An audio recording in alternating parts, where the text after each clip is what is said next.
सुरजा हा बोल. लय दुखते रे, दवाखान्यात जायची भावाकडून पैसे घेऊन यावं लागेल.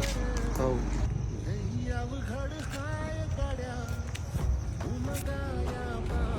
हो दादा 500 रुपये लागत होते.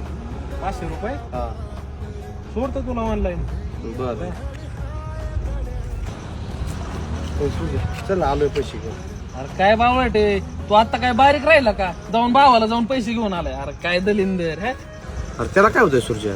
त्याला काय होतंय? अरे तू एवढा मोठा घोंडमा झालाय आणि त्याला जाऊन पैसे मागतोय. तुझं तुला कमवता नाही येत काय? आणि तुझे कमवलेले पैसे कुठे आहेत? हा सुरजा ती कसं आहे ना, आमच्या घरचं व्यवहार सगळं आमच्या मोठ्या भावाच्या हातात आहे. त्याच्यामुळे ना आमचे सगळे पैसे त्याकडे असतात.